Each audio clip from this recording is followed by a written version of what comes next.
Boa noite. Então, então hoje a gente vai seguir, né, nosso tópico, que é um tópico sutil, né? Ele está chegando lá no reconhecimento de como é que as aparências surgem, né? O processo dessa experiência que a gente tem, né? A partir da consciência substrato e do surgimento dessa mente comum, né? Mas aí então a gente vai olhar. E eu tinha pensado em trazer uma meditação, uma contemplação hoje na meditação, mas eu vou deixar para sexta-feira, porque eu acho que menos conteúdo, para a gente deixar essa contemplação de um texto de Dudion Rinpoche, né, O Jogo dos Pensamentos. Eu vou deixar para a gente fazer essa contemplação na sexta. E hoje a gente vai fazer as preces iniciais, e vai fazer só uma aquietação sobre esse corpo, alimentos e os estados naturais, e aí a gente segue pra gente, né, também não ficar muito tarde, aí já fica mais complicada a nossa mente, né? Os nossos neurônios vão cansando e a gente não vai conseguindo acompanhar, né? O que a mama tá dizendo pra gente. Então tá. Tudo bem assim? Então tá bem. Eu vou fechar aqui os microfones, só pra gente não ter problema aqui durante a prática, de ser aquietação inicial, mas depois a gente abre. Então, deixa eu compartilhar aqui.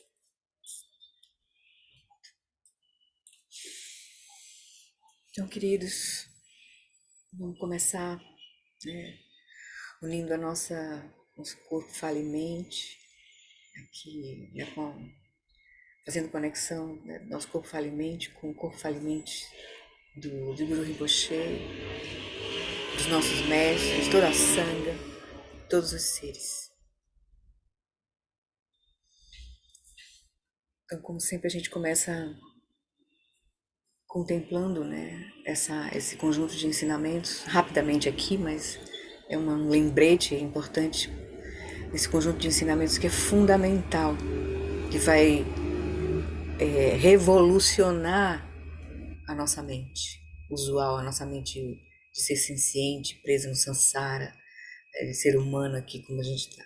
Então a gente vai olhar de uma forma mais profunda e vai realmente dar uma revolução.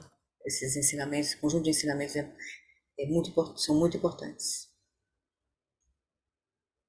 Então a gente lembra, a gente começa então lembrando, né, que as facilidades e vantagens desse precioso renascimento humano são extremamente difíceis de encontrar. tomando, tomando como premissa a continuidade da consciência, que é o que a gente está cada vez mais se aproximando de reconhecer.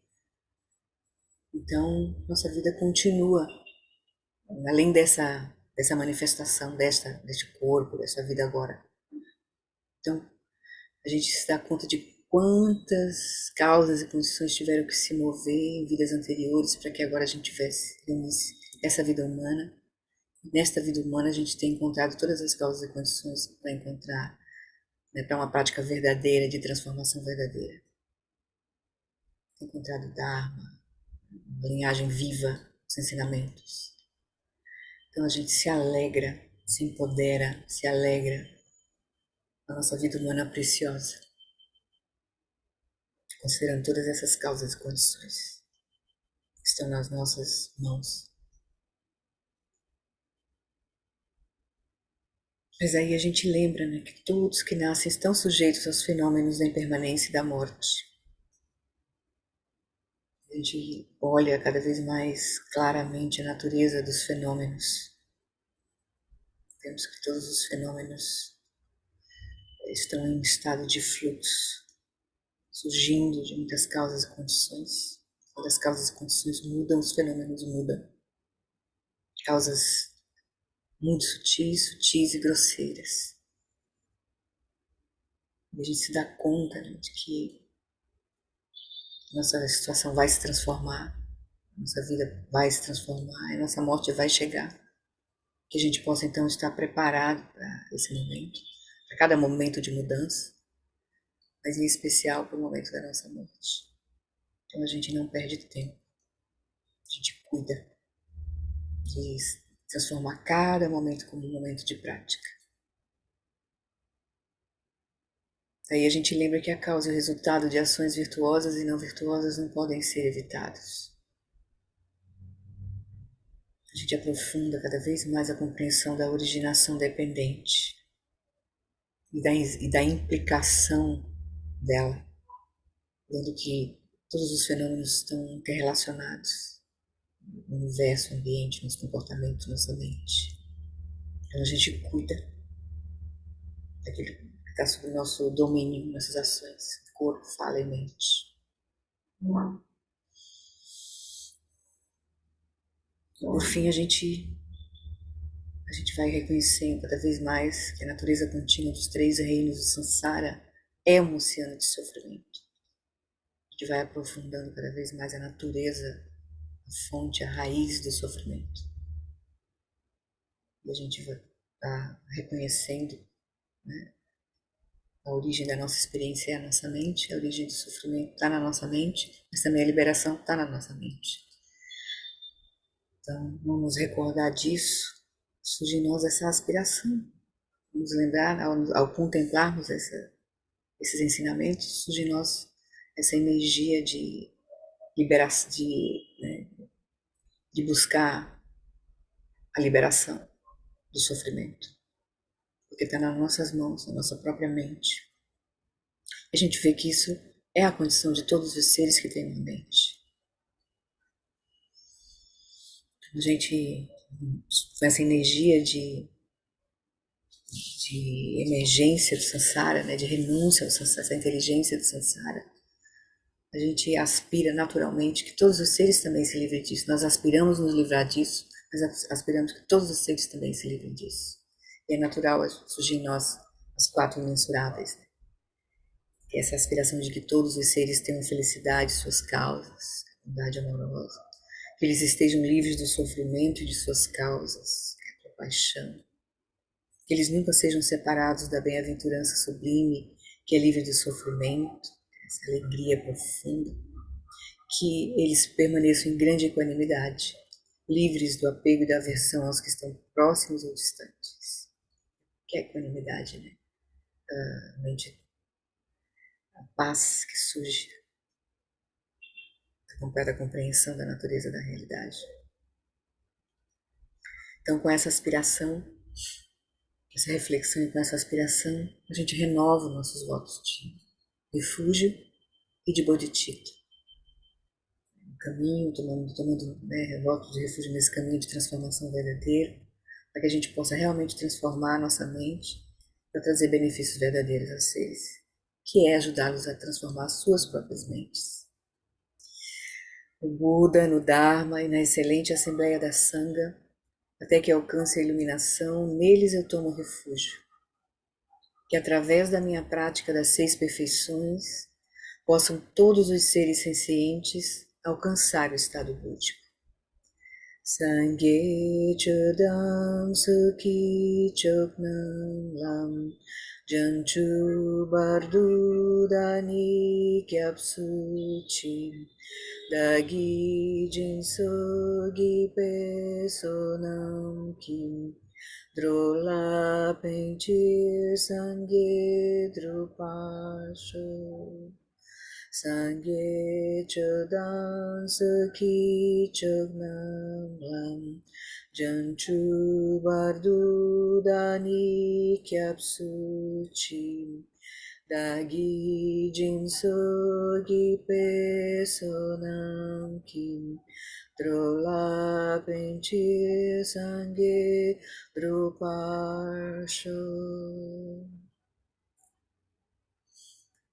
Para que a gente possa ter as bênçãos da nossa prática de hoje, nosso estudo.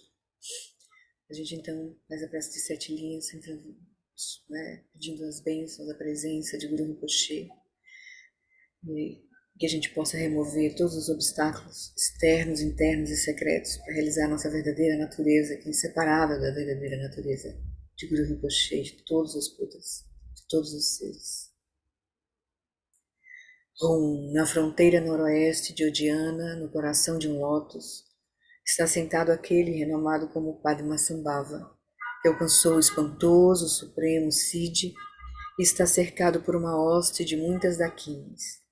Seguindo suas pegadas, dedico-me à prática. Por favor, aproxime-se e conceda suas bênçãos. Guru Pema Siddhi Hum. Om Orgenu Genu Jansam Pema Gesa Dompolam Yasen Chagenu Drunye Pema June Jesudram Kurdu Kandro Mampe Kor Kiki Jesu Dadru Kim Jingir Loptir Sheksu So Guru Pema Siji Morgen Yugi Nujan Sam Pema Gesar Dompolam Yatsen Chagi Nyudru Nye Pema June Jesudram Kudu Kandro Mampe Kor Kiki Jesu Dadru Kim Jenge Lopti Sheksu So Guru Pema Siji Hum.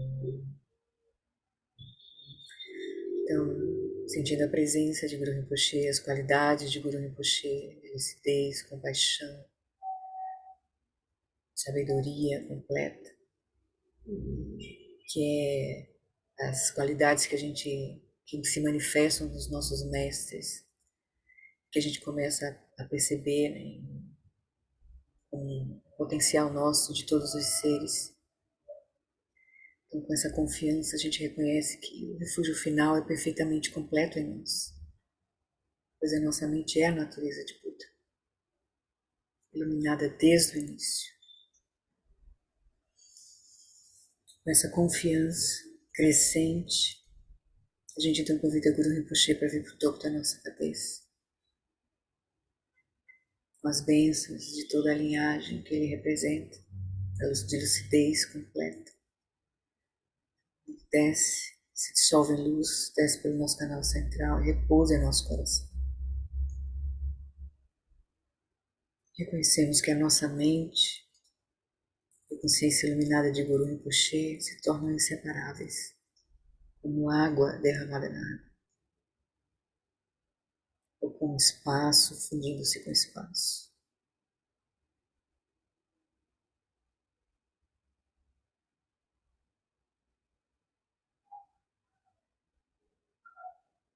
E com esse calor no nosso coração,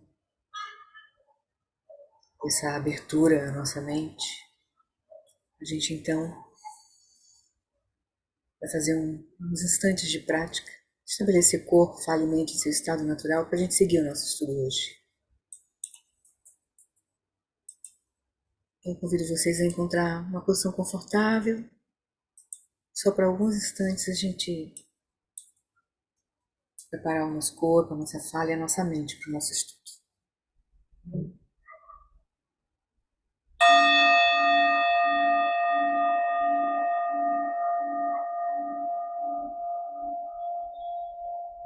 Deixa que o som do sino seja um sinal para relaxar, para soltar.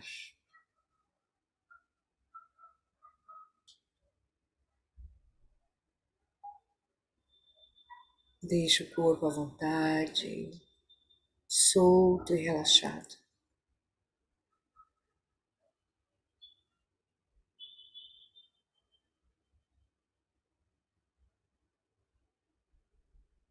A consciência iluminando todas as sensações estáveis do corpo. Solta todas as tensões. Vai deixando que o corpo se acomode, relaxado e quieto.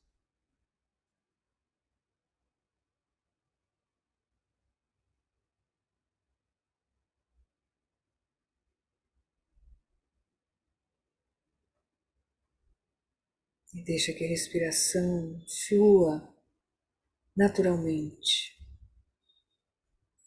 sem qualquer impedimento, sem qualquer esforço.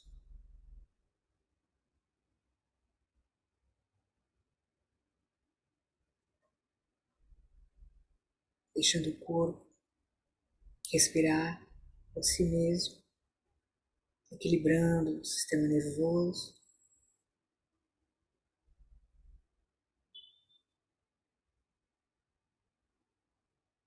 aprofundando o senso de relaxamento.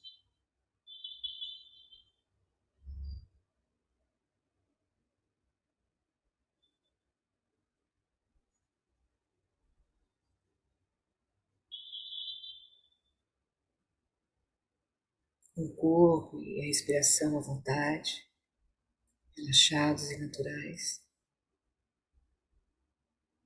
Deixa então a sua mente à vontade, soltando todas as fixações e identificações.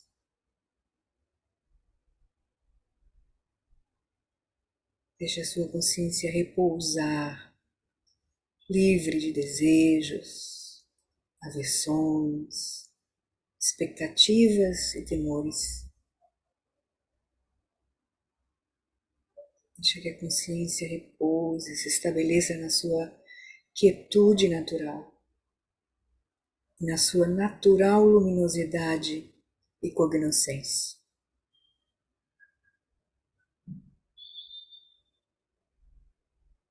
Por alguns instantes, a gente permanece consciente de estar consciente, deixando a consciência repousar em seu próprio lugar.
Então, a gente vai seguir. Só uma preparação para a gente aquietar nosso corpo, fala e mente. Tudo bem? Tá liberado os microfones, viu? Podemos seguir lá pro nosso texto? Eu vou só fazer uma pequena retrospectiva, porque esse tópico é bem. O Lama tá trazendo conteúdos, né? Ele tá apontando, né? Na verdade, o Vajranassi lá tá apontando para a experiência de encontrar o substrato e a consciência substrato e perceber que eles são a fonte das aparências, né? A fonte do próprio surgimento da própria mente, né? E, né, nosso reconhecimento como um ser, né? E a experiência de mundo. Então, só para a gente se localizar, né? Onde a gente está no texto, deixa eu compartilhar aqui o texto da Essência Vajra, né? Que eu tenho aqui já. Eu digitei só a parte raiz, então a gente vai dar uma olhadinha só para a gente se conectar onde a gente está. Então, nós estamos nesse tópico, tomando a mente como caminho, onde a pergunta principal é: ó mestre Bhagavan, por favor, ensine-nos o caminho profundo que libera os discípulos. Ele começa falando da importância das preliminares e depois a importância de retirar-se para um local, né, ou seja, um ambiente favorável para a prática, fazer rezar o guru e fundir a mente com a do seu guru por alguns instantes e relaxar por alguns instantes. Então, desse lugar, essa preparação, é que aí então ele começa a dar a instrução, né, respondendo à pergunta do Bodhisattva Grande Faculdade Limitada de como é o caminho profundo que libera os discípulos. Então ele começa então dando essa contexto dessa base, né, das preliminares e de Guru Yoga, e numa condição favorável, né, num local, ele vai ser uma floresta isolada, mas num local onde a gente pode realmente se recolher, né, e a partir de fundir a nossa mente com cultivar Guru Yoga, a gente então, ele sugere que a primeira coisa que se faça é reconhecer a primazia da mente, entre corpo, fala e mente. Qual é o principal agente, né? E aí é reconhecido de que realmente é a mente o principal agente, entre corpo, fala e mente. E aí a instrução a seguir é, então, observe essa mente. O que é essa mente? Como é esse todo criador, esse monarca todo criador? Tem forma, tem cor, né? Onde é que ele está, né? Enfim. Então, aí a investigação da natureza da mente, né? Até chegar, a gente vai ver a natureza manifesta da mente, mas a gente vai ver a natureza útil, essencial da mente, que é o ponto aqui, né? Antes de chegar no nosso tema de hoje, a fonte das aparências, foi o tema anterior de chegar na natureza essencial da mente. E aí o Bodhisattva Grande Vacuidade Limitada, aqui no final, ele só para a gente se dar conta, né, um pouco, né? Ele chega à conclusão, que a natureza essencial da mente, né, é o espaço, né? Ó Mestre Bhagavan, a natureza essencial da minha mente é definitivamente o espaço. Durante o dia, terra, água, fogo, ar, eu mesmo, os outros, forma, som, cheiro, sabor, sensações táteis e objetos da mente se manifestam no domínio do espaço, apreendidos pela mente conceitual. Também nas aparências do sonho, isso na vigília, né? Nas aparências do sonho, a base da mente também aparece como espaço. A natureza essencial da mente, né? A base da mente. Aparece como espaço. E nesse domínio, o mundo inteiro, no sonho, né? Seus habitantes e seus objetos dos sentidos são todos manifestados como anteriormente, né? Aprendidos pela mente conceitual. Surge do domínio do espaço do sonho e aprendidos por uma mente conceitual no sonho. Também após esta vida, a natureza essencial da mente surge como espaço. E naquele domínio, o mundo inteiro, né, no domínio do bardo, né, seus habitantes e objetos dos sentidos surgem da mesma maneira. Eles são apreendidos pela mente e a delusão ocorre vez após vez. Portanto, espaço, eu, os outros e todos os objetos dos sentidos têm um só sabor. Certamente não são separados. Além disso, é a luminosidade do próprio espaço e nada mais que faz com que as aparências se manifestem.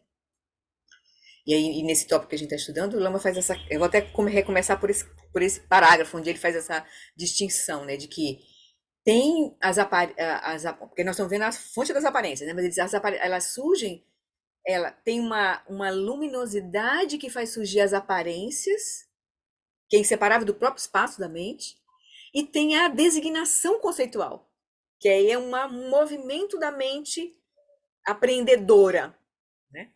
Então, aí ele vai dizer, então a natureza essencial da mente, além disso é a luminosidade do próprio espaço e nada mais que faz com que as aparências se manifestem.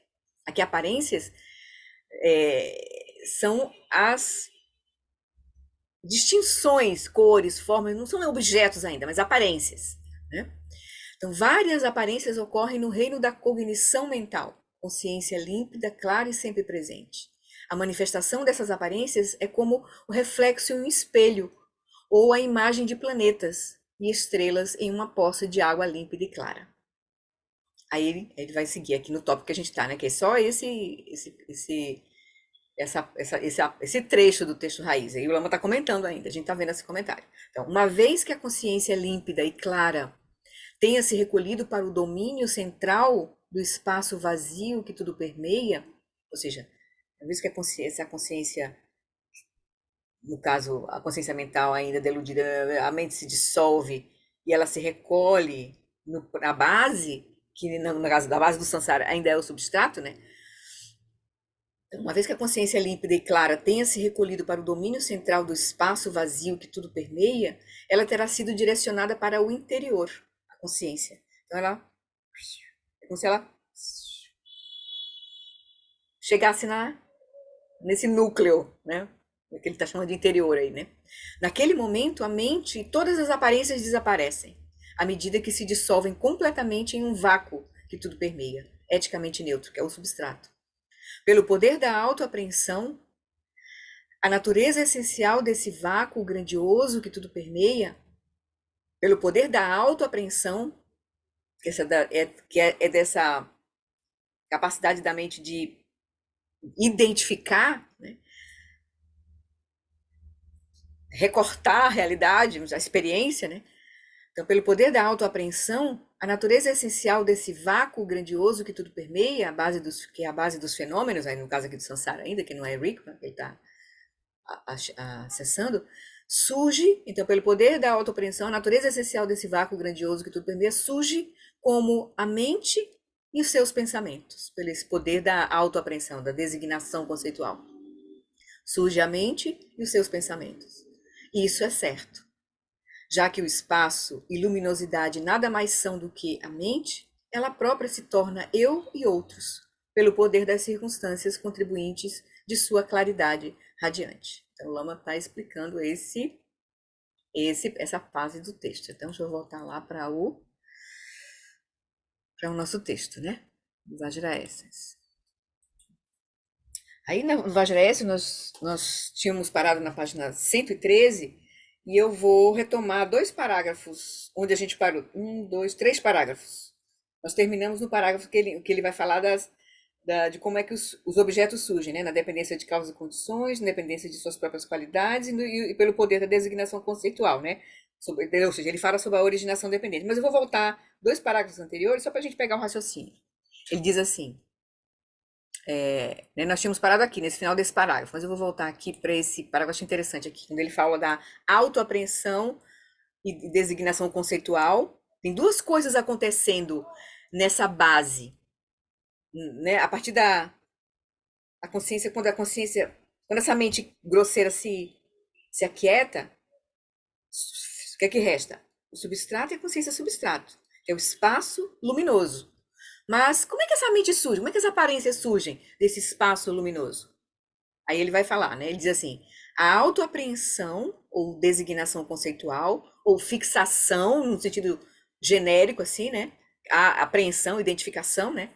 Então, a autoapreensão ou designação conceitual por um lado, e a claridade radiante, a luminosidade, que é uma qualidade da própria consciência, por outro, né, que é inseparável do espaço, né, dessa abertura, são 2 coisas diferentes. Então, a autoapreensão ou designação conceitual já é um movimento da mente, por um lado, e a claridade radiante, por outro, né, uma característica, uma qualidade da própria consciência. Ela é vacuidade e luminosidade cognoscente, né? Então essa luminosidade tem nela cognoscência, né? Você manifesta e sabe, né? Manifesta e sabe, né? Não como um espelho comum que manifesta aparências, mas não sabe. O espelho não sabe o que está surgindo ali nele, mas a mente, a consciência, ela manifesta e sabe. Mas o Lama está fazendo essa distinção entre essas 2 operações. Tem uma claridade radiante e tem a autoapreensão ou designação conceitual. Essas 2 operações são 2 coisas diferentes. Não estão competindo, e sim trabalhando juntas. Se ele tinha dado um exemplo de como é que surge a experiência de uma pessoa, que ele chamou de Jane, né, na nossa frente. Então, ele disse: se ao olhar na direção de Jane, a claridade radiante, ou seja, a luminosidade cognoscente da minha consciência, não visse cores e imagens surgindo, o que ele chama de aparências, né? Qualia, que o Lama coloca assim, né? Aparências.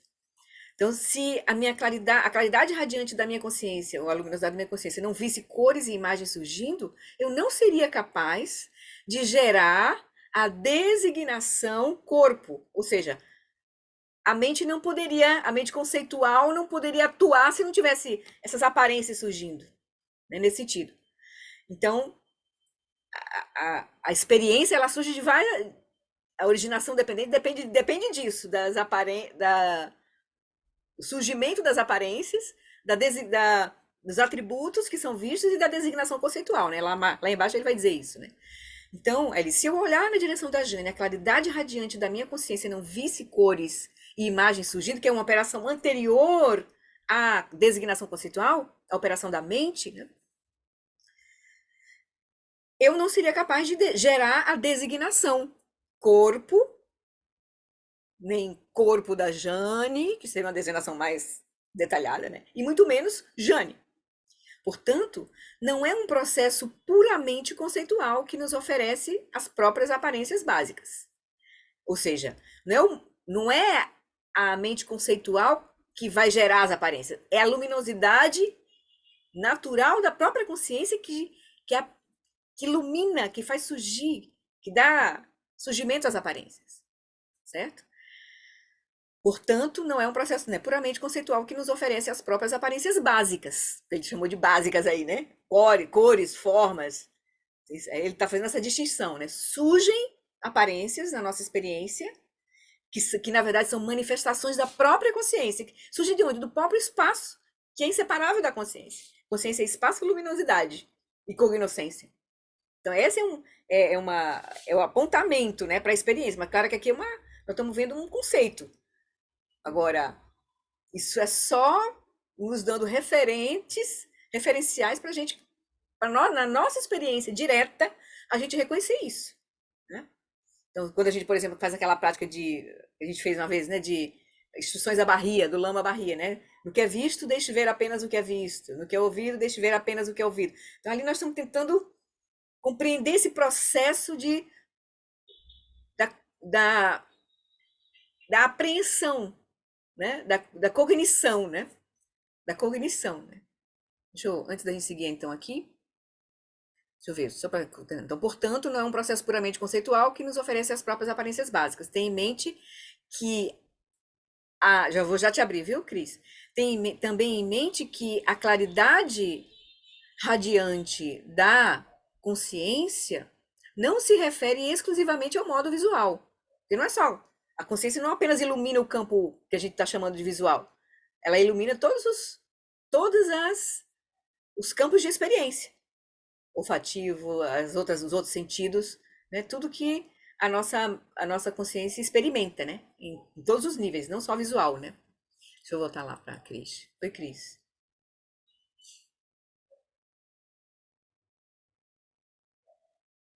Então, Flori, eu estava aqui pensando, né? A pessoa, então, o cego não é capaz de ter essa noção da Mas, ao consciência. contrário, o que ele acabou de dizer, não é apenas visual. O cego Sim, não vê, mas ele sente, ele percebe, ou ele tem a consciência dele em outros níveis. Consciência sensorial, ele está funcionando com outros, ele não tem essa consciência visual. Entendeu? A luminosidade da consciência não é apenas para, não opera apenas para aparências visuais. É isso que ele acabou de dizer. então, A- então, através, vamos supor, do tato, vai, que eles têm muito aguçado, ou sim, do olfato, essa luminosidade da consciência se manifesta. surge a aparência sensorial, por exemplo, né? Por exemplo, os cegos sentem o corpo, né? Não sentem? E eles, a partir daí, Mas o a conceito mente de corpo deles é é o diferente, deles, né? exatamente. É como é a partir das sensações táteis, não da aparência visual. Porque o nosso corpo é tudo isso, né? O que a gente chama de corpo não é apenas o que a gente visualiza, mas é o que a gente sente também. A gente está muito ligado ao sentido visual, mas a gente tem a sensação do corpo, né? Total, né? Entende? A gente tem tudo isso assim, associado, né? Isso, às vezes a gente vai falar, eu tô sentindo, eu tô sentindo, porque esse senso de eu, a gente usa corpo, fala e mente para designar bases que é o próximo tópico que a gente vai ver agora. Ele vai falar sobre bases de designação, né? Então a gente pode falar de corpo tendo por base de designação forma, tendo por base de designação sensação, né? Tá entendendo? A nossa experiência, ela tá sempre atrelada a alguma aparência, né? E há uma designação conceitual sobre essa aparência, né? Esse é um tema meu sutil e meio até complicado a gente falar, de eu falar sobre isso, assim, né? Mas vamos tentar aqui, pelo menos, né, desvendar essa primeira leitura aqui explicação do Lama, né? É quando a gente chegar ao final do livro, a gente volta. E aí a experiência já vai ser outra, né? Somente se a gente praticar, né? Se a gente praticar. Então tá, deixa eu voltar lá onde a gente estava, né? Seguindo o raciocínio, para a gente chegar no ponto onde a gente parou, né? Então, é aqui que nós estamos ainda onde a gente tinha parado na terça passada. Então, ele diz: então, a consciência tem em mente, né? Que ele diz aqui, tem também em mente que a claridade radiante da consciência não se refere exclusivamente ao modo visual. A luminosidade da consciência também se manifesta como odores, tato, terra, água, fogo, né, elementos, né, ar, bem como todos os outros fenômenos. Portanto, as próprias aparências estão emergindo da luminosidade da consciência. Então, esse é o ponto que a gente vai ser convidado a olhar, né, experimentar, né? Então, aí ele vai dizer de onde surgem essas aparências, essas qualhas, essas experiências, né? Sons, odores, tato, não são objetos, são essas, aquilo que com que a consciência se relaciona, né? Aí, de onde surgem essas aparências? Do espaço da consciência. As aparências, porque esse espaço da consciência, ele é luminoso. Então, essas duas qualidades, espaço, que é que nos aponta para a qualidade de vacuidade, né? De não ser algo, por isso que ele é o chamado espaço, nesse sentido, né? É uma dimensão de experiência que não tem, que é como espaço, mas é luminoso. Aí uma metáfora que eles usam muito para apontar essa qualidade é como um espelho. Um espelho que aí não teria bordas, não teria nenhuma limitação, porque ele seria como um espaço, por exemplo, né? Mas ao mesmo tempo ele é luminoso. Ele é cognoscente, ele manifesta e sabe. Então tem essa luminosidade junto de cognoscência, né? Então, e aí, as aparências, então, de onde surgem as aparências? Do espaço da consciência. As aparências surgem, né? Se manifestam no próprio espaço da consciência. Aí elas surgem a partir das nossas marcas, claro, né? Por exemplo, o espaço da consciência substrato é substrato. Então, o Lama coloca, né? Ele é como se fosse um espaço de possibilidades. Neles estão as nossas marcas kármicas, as nossas energias habituais, então, nossas memórias. Então, esse espaço ele é vivo. E aí, então, a partir do hábito, nós identificamos objetos familiares. Aí, essa identificação de objeto já é a operação da autoapreensão, que ele chama, né? Que ele está chamando de autoapreensão ou designação conceitual. Que é, como ele disse quando a gente leu lá no comecinho, né? Quando ele explicou fixação sutil e fixação grosseira. É a identificação de algo. Xícara. Por exemplo, identificar algo como xícara não é um problema. O problema é você reificar essa experiência. E a partir daí, gerar as aflições mentais em relação a isso. Nesse ponto, né? O problema não é a autoapreensão. Ou a apreensão de um eu. Auto no sentido de self, né? Self-grasping. Tá traduzido como autoapreensão. Self-grasping seria a fixação em uma existência, em algo. Né? Por exemplo, xícara. A gente já fixou, quando a gente diz xícara, nessa experiência a gente já deu um nascimento a algo. E daqui a pouco eu posso transformar ela em outra coisa. Em pote, em vaso. Pronto, entendeu? Mas aí eu tô entendendo o processo de surgimento da experiência e tô gerando liberdade frente ao processo.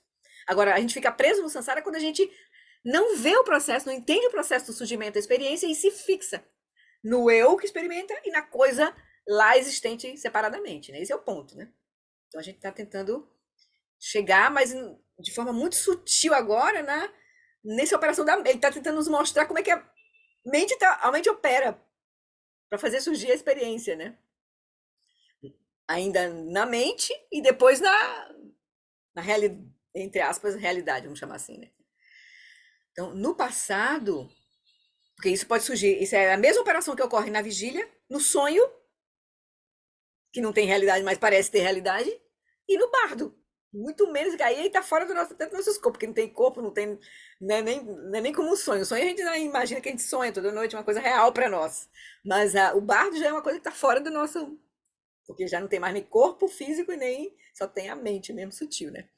Mas ele disse, essas experiências é o mesmo jeito que a mente funciona na vigília, funciona no sonho, funciona no bardo, né? Construindo a realidade a partir do espaço da consciência e depois o processo de autoapreensão, designando conceitualmente aí de forma sutil, depois mais de forma grosseira, e aí fazendo surgir uma experiência de um ser separado, enfim, né? Sujeito e objeto se consolidam, a dualidade se consolida, né? Então vamos ver. Então, no passado, eu vi muitas pessoas. Então ele diz, né? Do espaço da consciência surgem então essas aparências, do espaço da consciência. As aparências surgem então a partir do hábito, nós identificamos objetos familiares. No passado, por exemplo, eu vi muitas pessoas que se pareciam bastante com a Jane, que tinham uma cabeça, duas pernas e assim por diante. Então, eu sou capaz de identificar a Jane como um ser humano do sexo feminino, baseado nas nossas experiências. Uma mosca não vai olhar para um ser humano, né, para nós e chamar de corpo humano, né? Ele vai ter uma outra experiência, né? Como se for experiência. Tem experiência de um ser que, sei lá, você vai usufruir dele, sei lá, como um inseto, né, por exemplo. O inseto olha para nós e vê comida, né? Porque ele vai lá e come, não vê um ser humano, né? Enfim. Então, no passado eu vi muitas pessoas que se pareciam bastante com Jane, que tinham uma cabeça, duas pernas e assim por diante. Então, eu sou capaz agora de identificar a Jane como ser humano, sexo feminino. Eu a classifiquei assim que a encontrei, porque havia visto muitas pessoas como ela antes. Então, as marcas kármicas nos impulsionam esse processo de apreensão e de designação conceitual da nossa experiência. Podemos dizer que para esse tecido das experiências, o espaço da mente é a causa substancial. O substrato é a causa substancial, os fios das aparências. E a mente que designa objetos é a condição auxiliar. É o tecelão que os está tecendo. Então, aí está a apreensão. É assim que ocorre a apreensão, no sentido de o surgimento, né, da experiência, né, de algo assim, né, que a gente se relaciona. Que poderia ser inócua, como na simples designação, lá está a Jane. Então, a apreensão, ele vai dizer, ela é um processo, acho que ele disse no tópico anterior, é um processo que pode ter delusão ou não associado. Então, apreender é uma característica da mente, de recortar a experiência, e a própria designação conceitual também não é um problema, desde que a gente não fixe como inerentemente existente. Senão os Budas não andavam pelo mundo ajudando os seres, por exemplo, né? Eles falam, eles chamam de, eles dizem que nome eles têm, né? Mas eles não estão presos nesse processo. Estão manifestando completamente livres desse processo, né?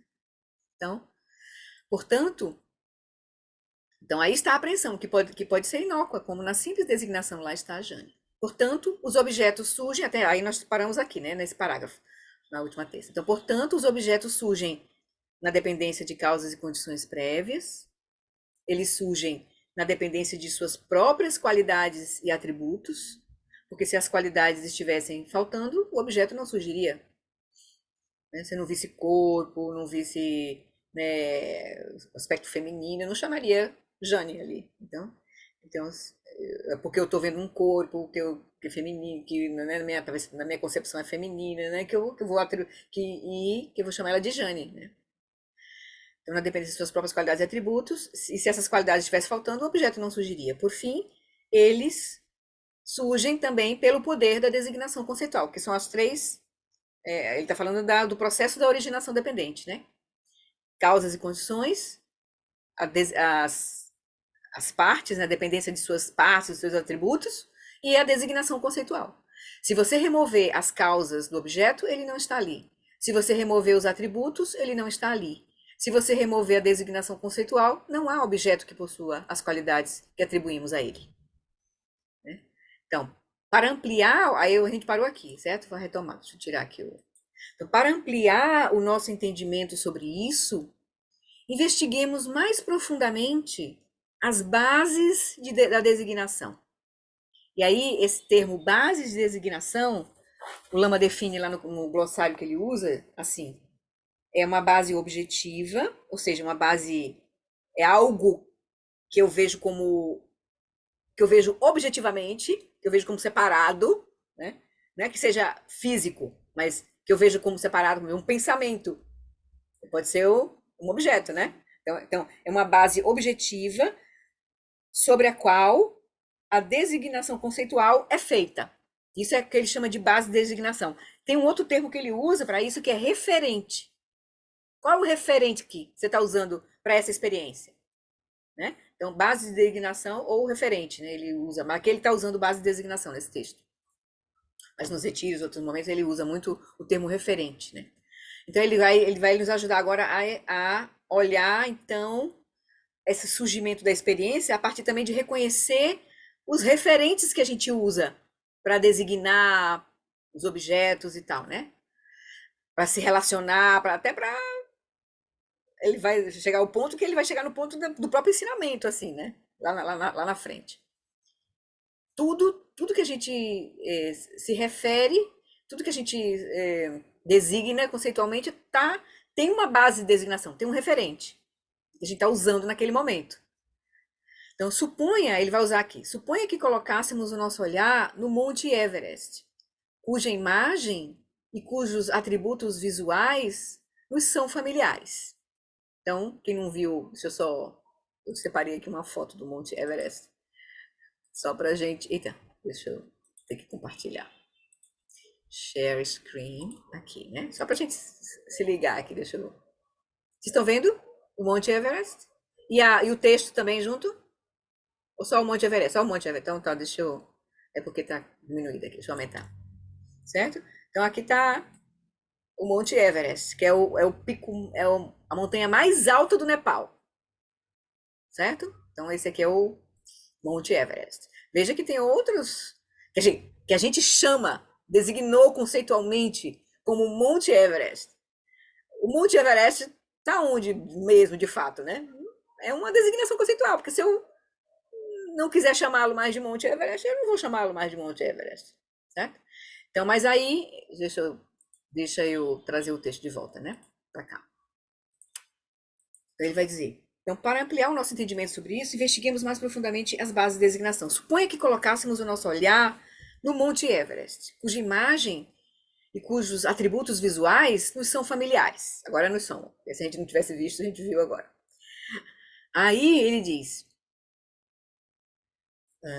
olhando para o Monte Everest, temos uma forte sensação de que, é claro, realmente há alguma coisa ali. E de que a montanha realmente existe por si própria. Muito bem. A seguir, né, se a gente olhar, não, tá ali, realmente tá ali, o Monte Everest existe e tá ali. Muito bem. A seguir, como experimento mental, remova todos aqueles atributos pelos quais nós identificamos o Monte Everest. O seu pico característico, as enormes paredes de neve com gelo logo abaixo, sua altura, localização, contornos e assim por diante. Se a gente, como experiência mental, ele está pedindo, se a gente remover essas características, o que aconteceu com o Monte Everest? Torna-se óbvio que uma montanha em particular que possua tais atributos é algo designado pela mente. Porque não é o pico do Monte Everest, tá? É um pico. É uma parede lá. É uma neve, como tem neve em qualquer outra montanha que a gente vê ali do lado. Então não tem mais o Monte Everest. O pico do Monte Everest, a neve do Monte Everest, a inclinação do Monte Everest, a altura do Monte Everest. É apenas, são atributos, né? Atributos que qualquer uma montanha ali tem, né? Por exemplo. Então ele vai dizer, o que aconteceu com o Monte Everest se a gente tirar mentalmente esses atributos pelos quais a gente identifica aquela determinada montanha como o Monte Everest? Então torna-se óbvio que uma montanha em particular que possua tais atributos é algo designado pela mente, pois agora não pode ser encontrado em parte alguma. o fato de que tenha, o fato de que tenha isto e não aquilo, esta altura e não esta encosta assim essa e não aquela, as demarcações, que são todas as demarcações daquilo que eu chamo, né, Monte Everest, em oposição aos vales e montanhas que estão ao redor dele. Então aquilo que, né, o fato de que o monte tinha isto e não aquilo é arbitrário. Ou seja, por parte do objeto não há nada que diga eu começo aqui e termino ali. É porque nós decidimos chamar aquele pedaço da cadeia de montanhas, que tem outros picos ali, como o Monte Everest. Porque para nós, naquele momento, tem uma. Comparando com aquela altura ali, naquele momento, a gente achou que ele tem pode não ser a mais alta de todo o planeta, por exemplo, se eu não conhecer o planeta, né? Então, foi uma designação que eu chamei aquela montanha de Monte Everest. Podia ter chamado de outra coisa também, né? Então, por si mesmo, não há nada que diga eu começo ali, sou o Monte Everest e termino aqui. Portanto, é o poder da designação conceitual que demarca o Monte Everest em relação ao que ao redor não é Monte Everest. E permite, então, que o Monte Everest tenha várias características. Sem a designação conceitual, o Monte Everest não existe. Quanto esse objeto designado Monte Everest, né? Vai estar lá aquela montanha, vai estar lá aquele conjunto de rochas, né? Mas o Monte Everest mesmo é uma designação, né? Um atributo, uma designação conceitual. Ele existe tão logo seja designado. E deixa de existir assim que não for mais designado como tal. Então, levando um pouco adiante, quem somos nós antes de começarmos a tomar a mente como nosso caminho? O que é a mente? O veículo, a nave com o qual iremos daqui até a base da mente para realizar shamatha e utilizar essa realização como base para futuras explorações. Agora o Lama vai nos ajudar também que aquilo que a gente chama de mente também é uma designação conceitual em cima de várias bases de designação, que não são a própria mente. Que a gente também, a mente não existe, é uma designação também, né? Assim, isso que a gente chama de mente é uma designação conceitual, certo? Então, mais uma vez, usando Jane como exemplo, quando olho para ela, vejo o seu corpo, mas ele não é a Jane. Ele é apenas um pedaço de carne. Esse corpo é uma base de designação sobre o qual eu posso dizer a Jane está ali, né? Mas não é a Jane. Isso que eu estou chamando de Jane, que é uma pessoa, né? Normalmente quando a gente designa nós mesmos ou os outros, a gente está designando com base no corpo, com base na fala, com base na mente, né? A gente usa essas bases de designação todas, em uma hora ou outra a gente se refere, a Jane está aqui, porque a gente olhou para o corpo. Aí a gente ouviu a voz, a Jane está, eita, a gente chegou, porque a gente ouviu a voz. Então, a gente atribuiu a presença da Jane à base de designação, tomando como designação a voz, né? Por exemplo, né? Isso que ele está querendo explicar para a gente, né? Então, então, esse corpo é uma base de designação, mas não é a Jane. Então, eu poderia ouvir a voz de Jane ao telefone e dizer, é a Jane, usando a voz como base de designação para designar Jane, né? Mas isso também não é a Jane. Agora, suponha que Jane estivesse sozinha em um tanque de privação sensorial, ou seja, ela não está sentindo nem o corpo e nem está ouvindo nada, não está falando.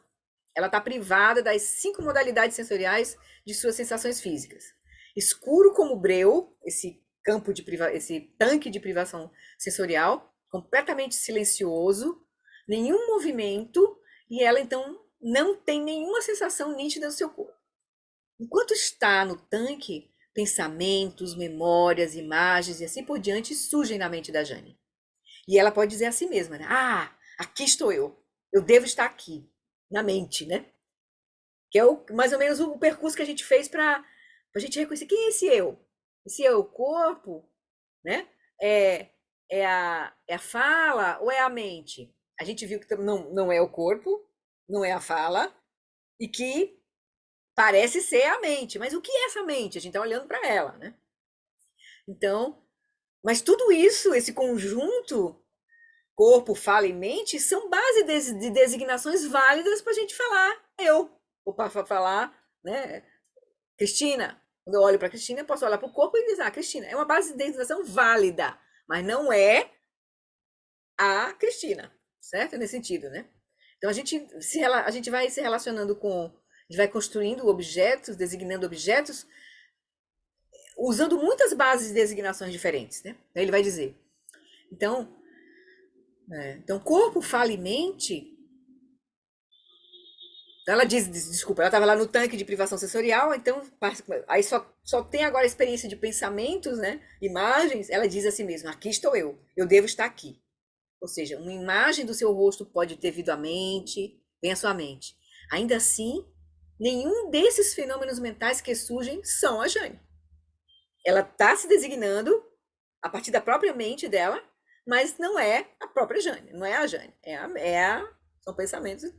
O corpo, fala e mente são frequentemente as bases de designação de uma pessoa. Nós mesmos, né, nos designamos assim. Ele falou, eu estou bem. Eu estou falando com base na minha energia, minha sensação. Ah, Lista, eu estou gorda.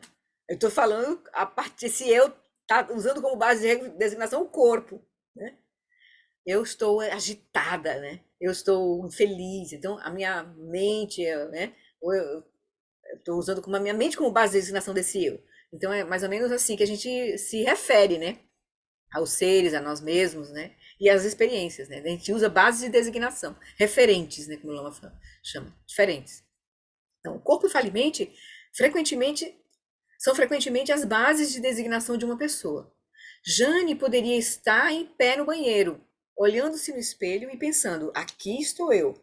E poderia designar a si mesma com base em seu corpo, fala ou mente, com base em qualquer um deles. Mas nenhum desses três, ou qualquer combinação deles, é a Jane. No entanto, porque a Jane é uma designação conceitual. Eu é uma designação conceitual. É isso que ele quer dizer, né?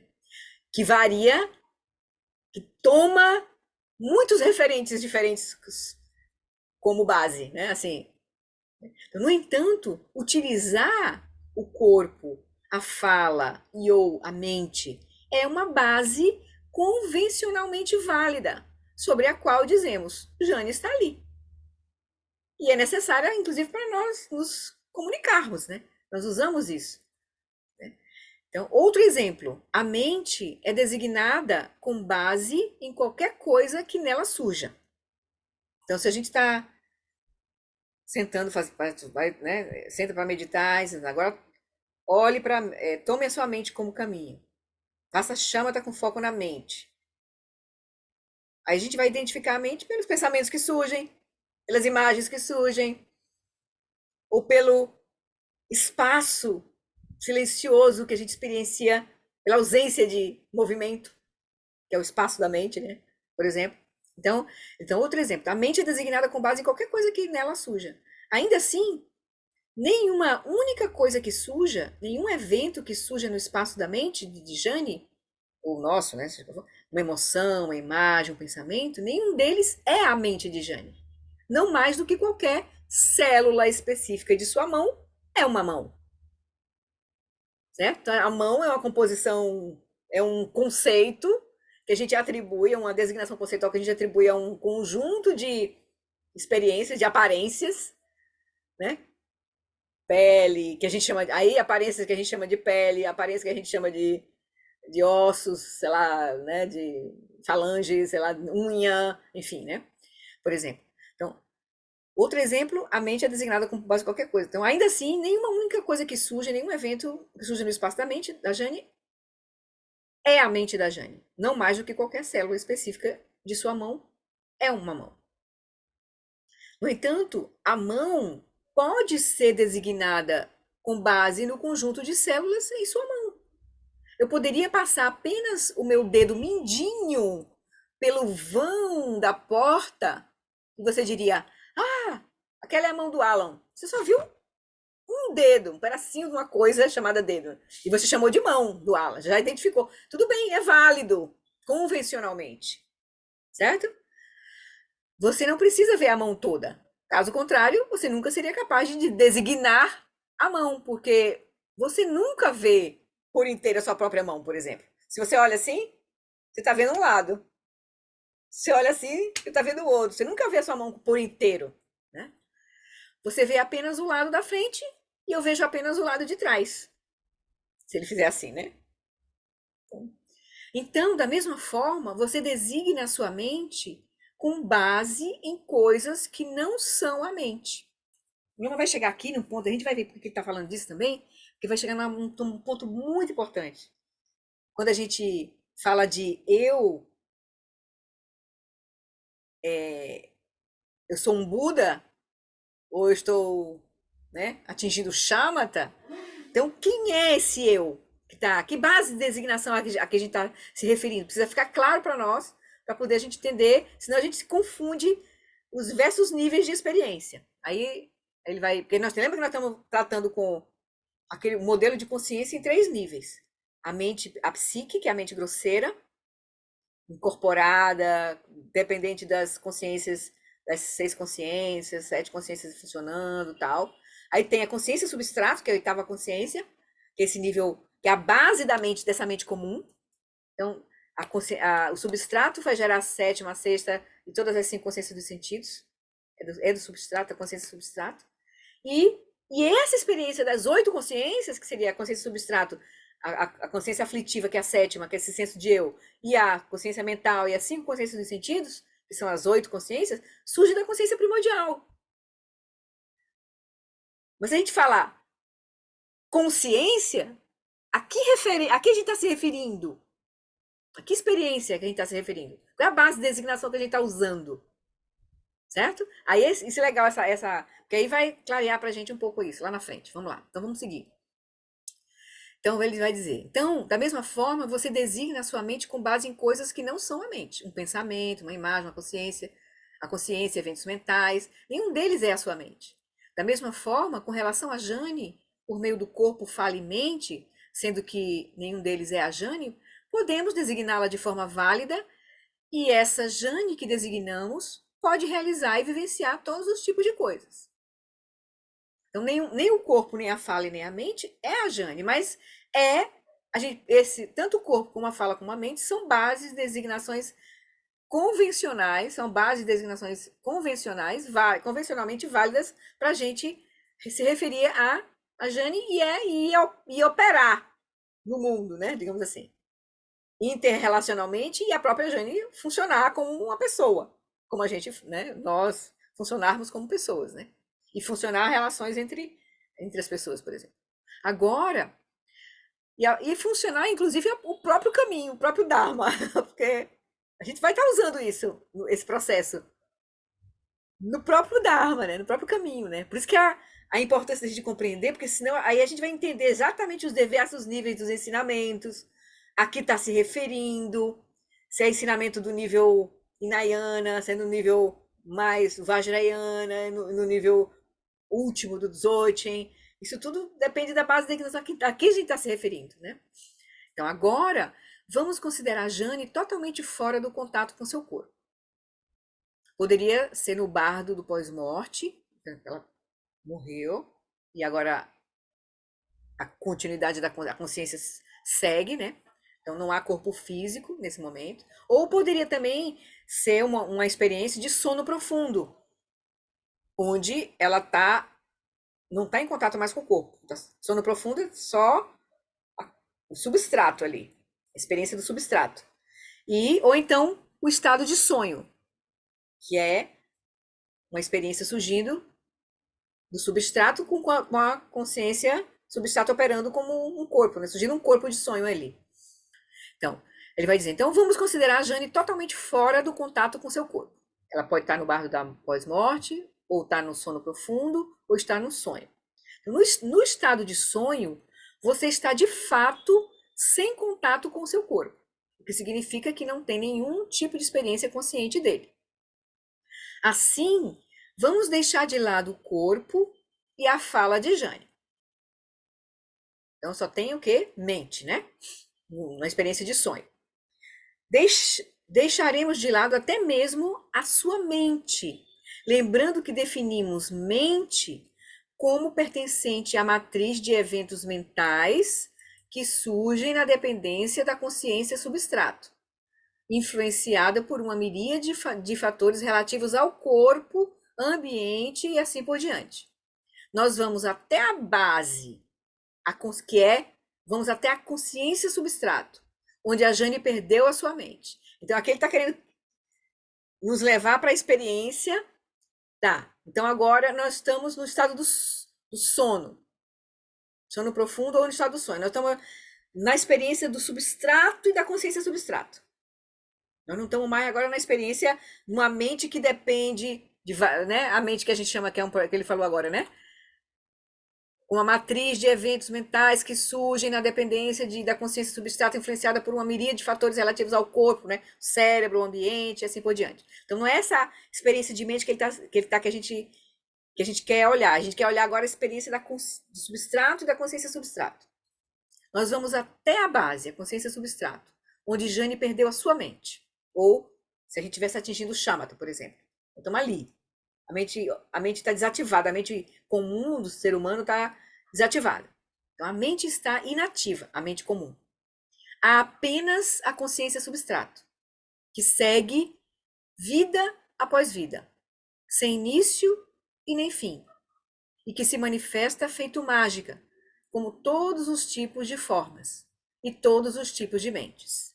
Então, da consciência substrata é um campo em potencial, onde qualquer experiência pode surgir ali, a depender das marcas que estão nessa experiência, nesse campo de experiência, né? Marcas kármicas. Então, a consciência substrato é uma pessoa? Poderia dizer que essa experiência de encontrar a consciência substrato é uma experiência de uma pessoa? Aí ele vai dizer, não, ela é um contínuo de consciência. Mas suponhamos que Jane esteja aqui, lendo isto e recebendo estes ensinamentos. Voltar-me para ela e dizer, você está aqui agora, você, Jane, está aqui agora devido ao karma que você acumulou em vidas passadas. Veja que ele usou dois vocês nessa frase. Você está aqui agora, Jane, ele diz assim, suponha que a Jane esteja aqui comigo, lendo isto, recebendo esses ensinamentos. Agora, então aí eu falar com a Jane isso aqui que ele disse, né?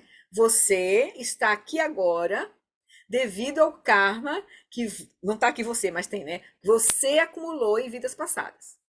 Então, voltar-me para a Jane então, e dizer isso poderia ser uma afirmação convencionalmente válida.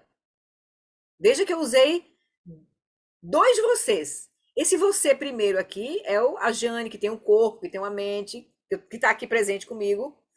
Que eu estou dizendo, você, essa Jane que tem esse corpo, essa mente que está aqui presente, está aqui agora, devido ao karma que você acumulou em vidas passadas. Quem é esse você de vidas passadas? Né? Aí você poderia ser uma.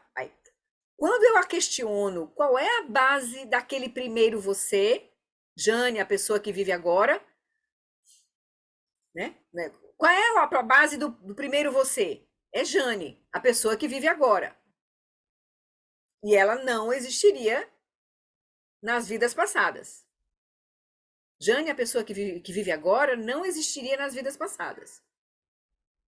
Né? Porque esse primeiro você que eu digo, você está aqui agora, ou seja, Jane, a pessoa que vive agora, né? Devido ao karma que acumulou em vidas passadas, como é que ela está aqui agora e ela estava em vidas passadas? Não, ela está aqui agora. Essa é a Jane que eu estou me referindo. Essa outra que você acumulou em vidas passadas não é essa Jane.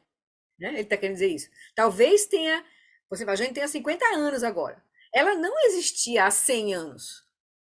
Então, na minha afirmação, você está aqui agora devido ao karma que você, ele botou entre, né, negrito, acumulou em vidas passadas, a base de designação desse segundo você é a consciência substrato.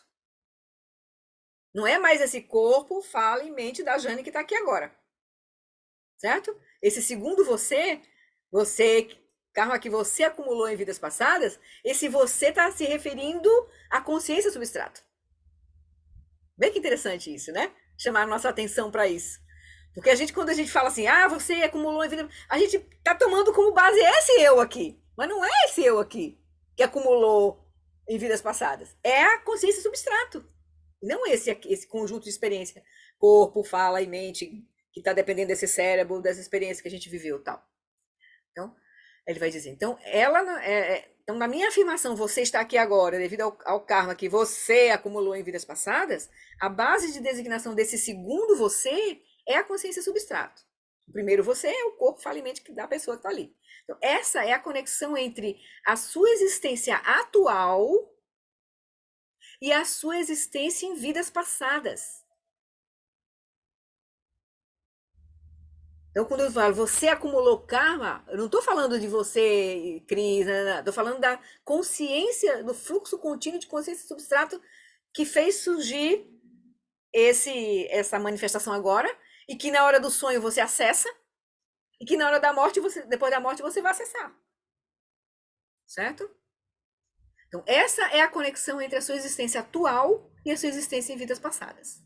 Além disso, se em outra existência ela, a Jane, era Billy Bob, essa era uma pessoa diferente. Então, nesse caso, eu não poderia dizer você, porque ele não é esse você. Billy Bob não é mais você. Então, Billy Bob tem o seu próprio corpo falimente, teve, né? E cada um desses poderia servir de base de designação para ele, mas ele compartilha do mesmo contínuo de consciência substrato que Jane. Então, a consciência substrato não é uma pessoa, mas, com base nesse contínuo de consciência mental, é perfeitamente válido dizer: você está aqui agora devido ao karma que você, consciência substrato, acumulou em vidas passadas. Então, ele está querendo dizer que a gente tem que ter um cuidado, porque dependendo do nível de experiência que a gente está se referindo, a gente não confundir os níveis das experiências. A nossa experiência agora, de vigília, com esse corpo, essa falha, essa mente, é um contexto de experiência. Quando eu falo de acumulação de karma em vidas passadas, eu estou falando de um outro contexto de experiência. Não dessa vida aqui, mas da consciência substrato. Né? Aí ele vai dizer, da mesma forma, posso dizer, se você se continuar praticando nesta ou em alguma vida futura, você se tornará um Buda. A base de designação não é necessariamente o seu corpo atual, especialmente se eu disser em alguma vida futura. Até lá, você terá perdido esse corpo. Ele terá se tornado ossos, terra, poeira. Não terá nada a ver com você em alguma vida futura. Então, não é esse você que se tornar Buda em vida futura, não é esse você, corpo, fala e mente agora. Na verdade, vai ser agora, nem vai ser mais a consciência. Eu vou estar me referindo ao contínuo de consciência, mas a experiência de Buda já é uma experiência que vai além do contínuo de consciência, já é a experiência de Rigpa, né, da consciência primordial. Que aí, nesse contexto, aí não faz sentido nenhum falar esse tipo de coisa. No contexto de Rigpa, não faz sentido nenhum falar esse tipo de coisa. Entendeu? É onde o Lama vai tentando nos levar, né, a compreensão. Aí ele vai dizer, então, não terá nada a ver com você, né? Esse corpo atual, você se tornará um Buda. Quem você se tornará um Buda? Não é você esse corpo, que não terá nada a ver com você em alguma vida futura. Ele se limita ao contexto de uma vida única. Esse corpo se limita ao contexto de uma vida humana, dentro do contexto maior do samsara. Agora é onde ele vai chegar. Agora vamos ampliar a nossa visão, expandindo-a até a visão do Dzogchen. Porque a visão que a gente reconhece, chega e reconhece a consciência substrato, ainda não é a visão última. Certo? É uma visão relativa ainda. Porque a gente não é a visão do Dzogchen. A visão do Dzogchen ultrapassa para a consciência primordial, que é a perfeição a natural perfeição da experiência, que é reconhecer a base última dos fenômenos, não a base relativa dos fenômenos, que é o substrato e a consciência substrata. É reconhecer a base última dos fenômenos. Então ele vai dizer, então, vamos ampliar nossa visão, expandindo-a até a visão do Dzogchen. Dessa perspectiva, da perspectiva do Dzogchen, da visão do Dzogchen, podemos dizer, Jane, agora é válido que você diga, eu sou um Buda. Da perspectiva da visão do Dzogchen. Jane, agora é válido que você diga, eu sou um Buda. A pessoa que está repousando nessa visão se reconhece como Buda. Então, nesse sentido, seria válido. Neste caso, qual é a base de designação? A menos que se seja um Buda, seria ridículo designar-se um Buda com base no seu corpo, fala e mente comuns. Isso não é válido em nenhum sentido do termo. Da mesma forma, com base na sua consciência substrato, que segue desde incontáveis vidas passadas, dizer que você é um Buda é igualmente falso. Então, sobre essa base, você pode dizer que é um ser senciente, sobre a base da designação da consciência substrato. No entanto, sobre a base do Dharmakaya, que está sempre presente, sobre a base de Ripa, né, que é sinônimo aí do Dharmakaya, que está sempre presente, sobre essa base de designação, que afinal de contas também não é uma pessoa, você pode designar um eu dizendo, sou um Buda. Então, é somente tendo Dharmakaya ou Rigpa como base de designação é que você pode dizer que é um Buda. Tomando a consciência substrato como designação, você não é um Buda. Você é um ser senciente. E tomando a mente comum, essa mente ligada a esse corpo, nessa experiência, aí é muito menos. Você não é um Buda, tomando como base essa mente. Então, para dizer, você só pode realmente se reconhecer como um Buda se você tiver tomando por base designação Dharmakaya ou Rigpa. Certo? Então ele vai dizer, então, afinal de contas, também não é uma pessoa. Então você pode designar um eu dizendo sou um Buda, isso é válido, né? Tomando o Rigpa ou Dharmakaya como designação, isso é válido. Então, cada caso tem uma base de designação diferente. Nenhuma dessas bases de designação é uma pessoa. Mas imputar uma pessoa a qualquer uma dessas bases de designação é perfeitamente válido. No entanto, não é válido misturá-las. Então, quando eu falo você está treinando muito bem, eu estou me referindo a uma mente comum que está em treinamento. Então, você está acumulando karma, você acumulou karma de vidas passadas, está acumulando karma para as vidas futuras. Eu estou me referindo aí não a essa mente, eu estou falando ao contínuo de consciência que segue, consciência substrato, né? E você é um Buda, eu só posso estar me referindo, tomando por base a realização de Rigpa. Né? Então, a designação conceitual, aí ele segue, né? A designação conceitual é o nosso único portal para o conhecimento? É uma pergunta que ele faz, né? Para nós, como seres comuns, o que nos permite identificar qualquer coisa é o poder da designação conceitual. Para nós, neste momento, a realização direta da vacuidade está além da imaginação. Por isso que é difícil para a gente se relacionar com esses ensinamentos mais sutis que vão tomar a mente a partir de outra base de designação, não a mente comum, né? Por exemplo. Ele vai dizer, para nós como seres comuns, o que nos permite identificar qualquer coisa é o poder da designação conceitual. Então, para nós, neste momento, a realização direta da vacuidade está além da imaginação. Ainda assim, existem meios de conhecer que não implicam designação conceitual. Isso significa que quando você se tornar um Arya, que é o praticante que está repousando em equilíbrio meditativo, percebendo a vacuidade de forma não conceitual, tendo uma realização direta da vacuidade, quando a gente se torna um Arya, né? Então, quando você se torna um Arya, uma vez que o seu aparato conceitual esteja completamente inativo, porque vai estar repousando, né? Em total equilíbrio meditativo, a mente se dissolveu, e você está percebendo a vacuidade de forma não conceitual, então você não conhecerá nada, porque você está dependente da designação conceitual para conhecer alguma coisa. Aí ele vai dizer, você conhecerá, mas de uma forma não conceitual. É o que a gente não consegue nem imaginar, porque a gente está tão atrelado a esse processo que a gente não consegue nem imaginar. A gente não consegue ver isso como uma possibilidade, né? Então, de uma maneira, então você conhecerá, se você estiver repousando lá como área, né, em total equilíbrio meditativo, percebendo a vacuidade de forma não conceitual.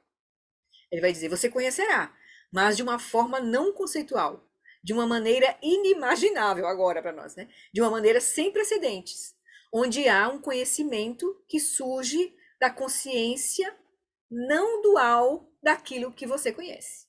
Então, você vai experimentar a não dualidade aí, daquilo que conhece e aquilo que é conhecido. Há uma não dualidade nessa experiência. Então, é um conhecimento não conceitual. Porque você veja que a apreensão conceitual sempre tem uma consciência e um objeto apreendido, né? Tem uma dualidade aí. Então, dessa perspectiva, não há o sentido, dessa perspectiva do área, né? Dessa experiência do área, não há o sentido de um sujeito ou um objeto, pois você terá transcendido essa dicotomia. Então, suponhamos que você seja um área e que tenha me dito que está prestes a acessar uma realização não conceitual da vacuidade. A seguir, então, você é uma área, você está lá, está transcendendo a mente conceitual, né, a dualidade, está tendo uma experiência direta. Aí você fala isso para o Lama aqui, né? A seguir, eu digo a alguma outra pessoa que neste momento você está acessando a vacuidade. Esse é um discurso válido. Eu posso falar isso. É válido da minha perspectiva. No entanto, da sua perspectiva de ser de um praticante área, né, de realização não conceitual da vacuidade, não significa absolutamente nada, porque você está completamente fora do ciclo de designação conceitual da linguagem. Então, o Lama pode se referir à sua experiência, é conceitualmente válida, se referir você está acessando a vacuidade, mas da experiência da pessoa que está acessando, não tem significado nenhum dizer isso. Eu estou acessando a vacuidade, porque não tem um eu tendo uma experiência separada, nesse sentido, né? Então, esse é um discurso válido da minha perspectiva. No entanto, da perspectiva de realização não conceitual da vacuidade, não significa absolutamente nada, porque você está completamente, nessa experiência, você está completamente fora do ciclo de designação conceitual e da linguagem. Assim como a designação não conceitual da vacuidade não implica designação conceitual ou identificação, então, assim como a realização não conceitual da vacuidade não implica designação conceitual ou identificação, porque a conceituação não está ocorrendo, o mesmo é verdadeiro para a Rigpa. Então, na experiência da realização direta da vacuidade ou da realização de Rigpa, não há designação conceitual implicada. Nem a autoapreensão. Então, não tem um você não vai dizer, eu sou um Buda.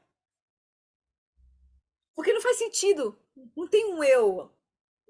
Você é a experiência. Você não tem que você não vai ter necessidade de se separar da experiência. Nesse sentido, né? Então, nós ouvimos ensinamentos Dzogchen, todos eles direcionados a alcançar uma realização não conceitual daquilo que é inefável e inconcebível. Nosso texto, porque, veja, até por isso que a coisa fica complicada. Falar sobre isso. Quando a gente quer expressar isso, torna muito complicado expressar isso.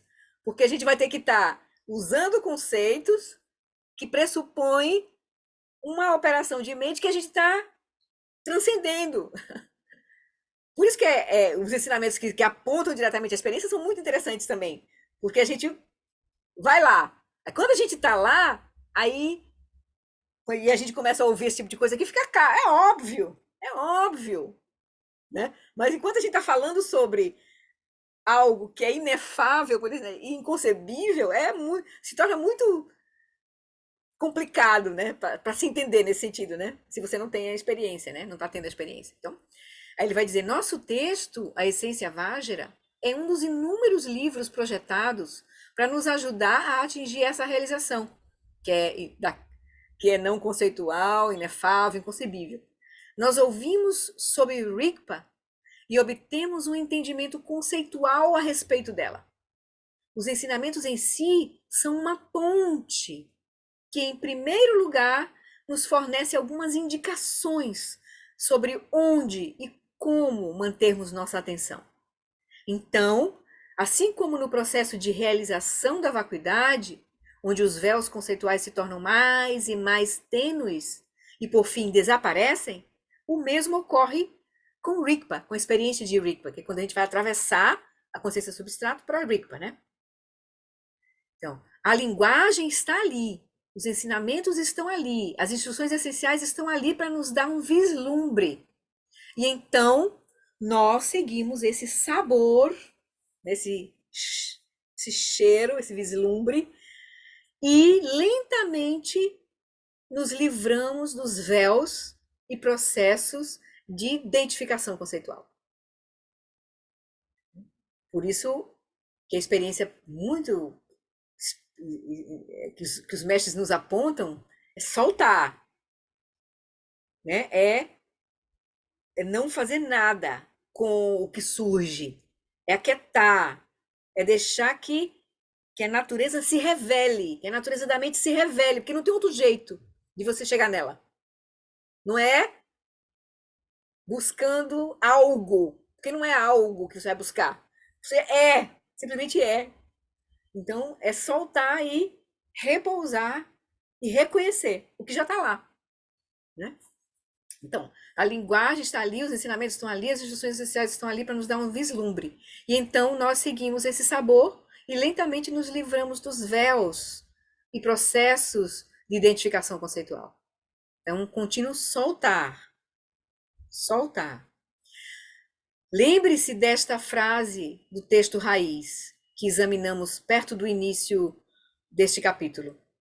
Quando o corpo e a mente se separam, as experiências de alegria e tristeza, alcançando até mesmo o estado de iluminação ou afundando nos 3 reinos do Sansara, se devem todas ao engajamento delusório da consciência mental com objetos, ou seja, do processo dual operando. Aí o Lama disse assim, que quando traduziu isso, ele ficou intrigado com ele dizer que alcançando até mesmo o estado de iluminação.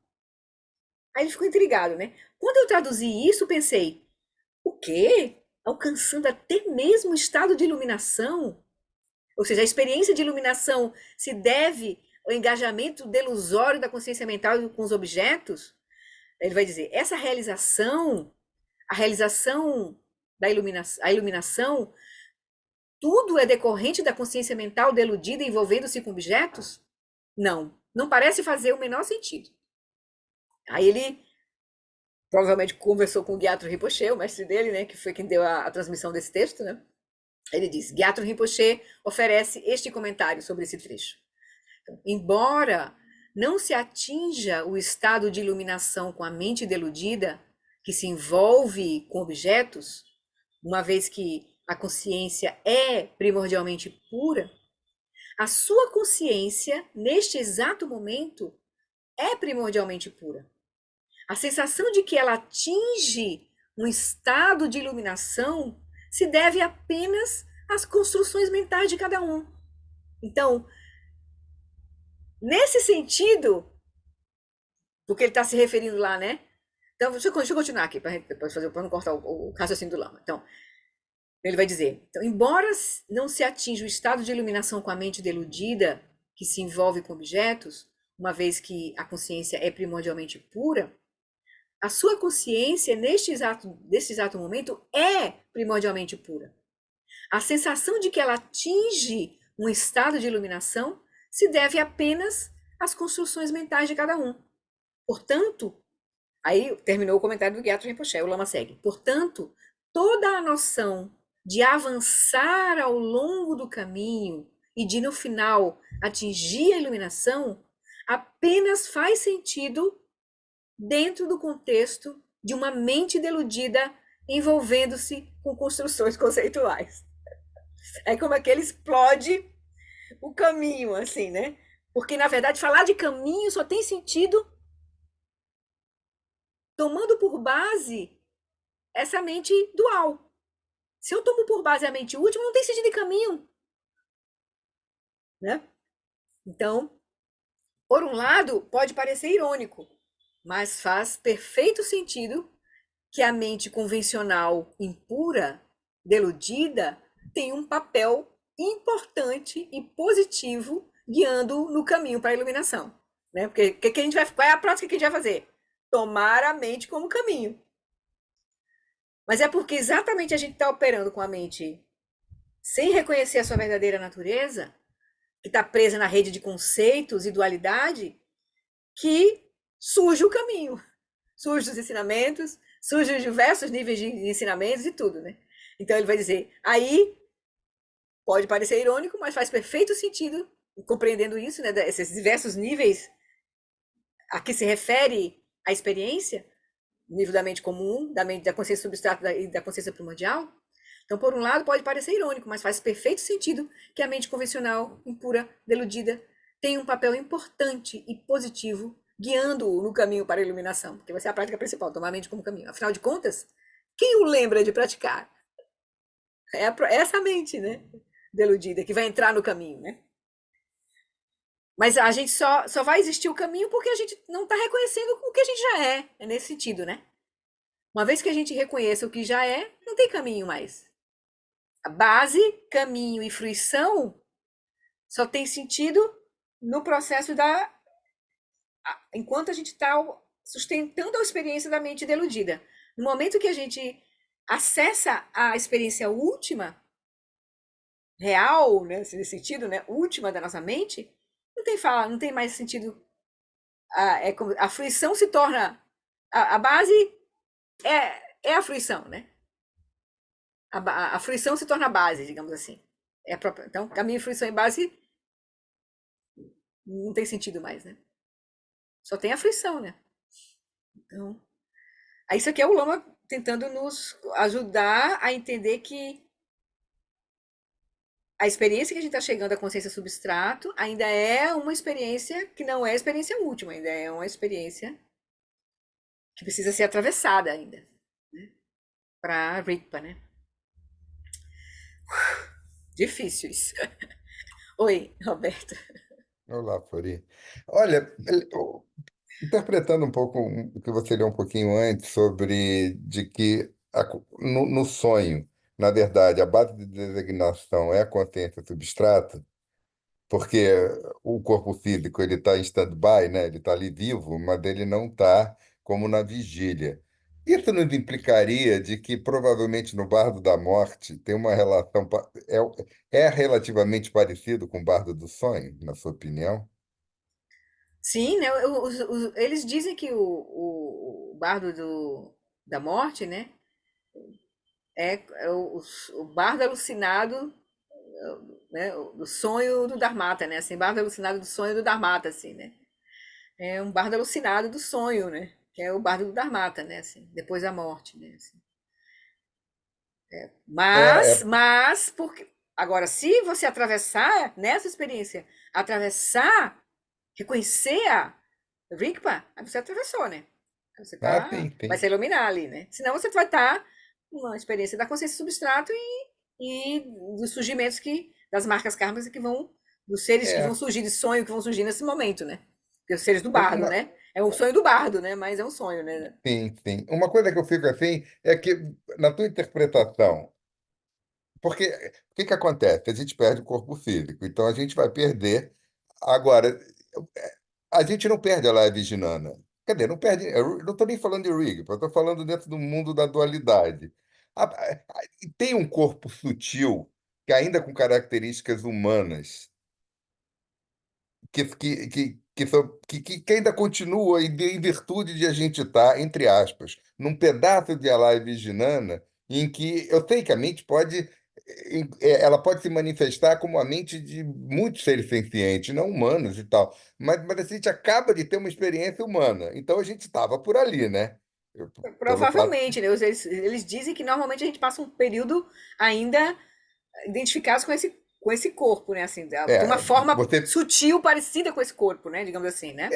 Eu imagino, isso bate um pouco com o que fala o Espiritismo, Mas entendeu? essa, De mas que você essa, teria. mas dizem que essa experiência é muito rápida, assim, é muito intensa. Então é por o surgimento de uma outra marca É, kármica ali pode te e- levar para uma experiência completamente diferente, né? Assim, né? É porque, na muito. verdade, a vida também é um pouco assim, né? Porque a gente olha, aí você fala, a gente está tendo uma vida longa, parece que aquele padrão fica, mas a gente envelhece, as coisas mudam, o mundo externo também é totalmente diferente do mundo de quando a gente era criança. Então a Uhum, gente tem essa impressão de continuidade forte, sim. assim, rígida. Mas se você Uhum. olhar com detalhe, o diabo está sempre nos detalhes, ela não é tão rígida assim, as coisas É também. verdade, é Agora, no verdade. sonho é muito mais dinâmico, porque É realmente no mais sonho fluido. você pode passar do céu ao inferno em um instante e voltar e tal. E a noção de identidade também pode ser completamente diferente, né? A base de Exatamente. designação Roberto só serve quando eu estou na vigília, porque quando eu estou sonhando, É.